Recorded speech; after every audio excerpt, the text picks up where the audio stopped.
For BYU-Idaho Radio, I'm Chandler Guadagnine, here with your evening headlines for Monday, January 27th, 2025.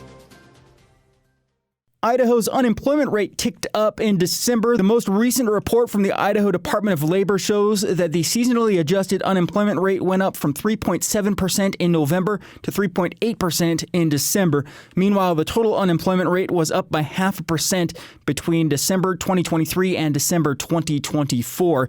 Industries that experienced job losses in December were the information sector, local government, durable goods manufacturing, and finances. Nationally, the unemployment rate fell from 4.2% to 4.1% from November to December of last year.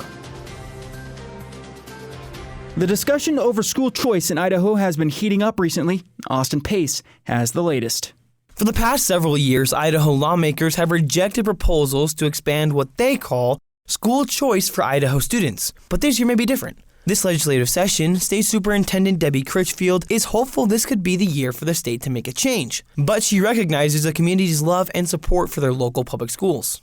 Well, I'm going to start off with the fact that I believe Idahoans like and support their local schools. I think that we believe in public schools and that by and large, communities and families have been happy with their school in their own backyard. In his State of the State address, Governor Brad Little said he wants legislators to set aside $50 million for private school choice. Already, legislators have written at least two proposals. One of them, House Bill 39, would give qualifying families a $5,000 tax credit per qualifying child. The state would pay up to $50 million for the program. The bill was referred to the Revenue and Taxation Committee in the House. Critchfield says she wants to make sure whatever bill is passed, it's one written specifically for Idaho.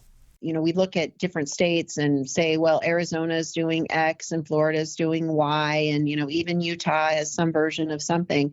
I think folks are waiting to see what it looks like in our own state rather than a copy and paste of somebody else. Critchfield says her stance on private school choice does not mean she has turned her back on public schools, but quite the opposite.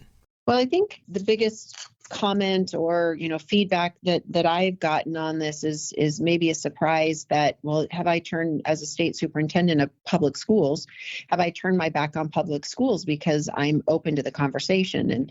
And the answer to that is no.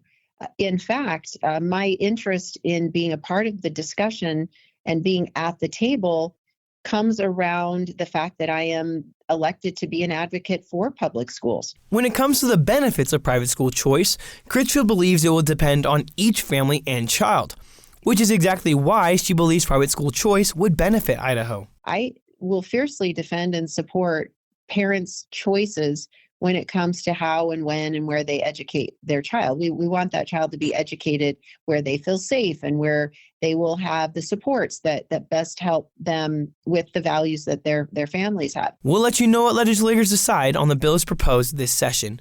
For BYU-Idaho Radio, I'm Austin Pace. The Super Bowl 59 matchup is set, and while the two teams aren't from anywhere around the Mountain West, there are a few connections to Utah schools.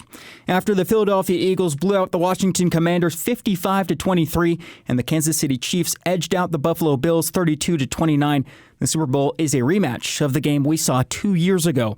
The defending champion Kansas City Chiefs are led by head coach Andy Reid, who is a former BYU Cougar and BYU alum. Another former Cougar, Chiefs offensive lineman Kingsley Suamataia, will look to protect quarterback Patrick Mahomes. For Philadelphia, former Utah Ute and Eagles wide receiver and kick returner Britton Covey will look to leave his mark. So whichever side you cheer for, you're sure to see some familiar faces. Super Bowl 59 kicks off on February 9th at 4:30 p.m. on Fox. Thanks for joining me tonight. These have been your evening headlines for January 27th, 2025. More news, interviews, and great content are available on our podcast feed. Search for BYU-Idaho Radio on your favorite podcast apps. We're on SoundCloud, Spotify, and Stitcher. You can also ask your smart speakers to play KBYI 94.3 FM. This is BYU-Idaho Radio, and I'm Chandler Guadagnine.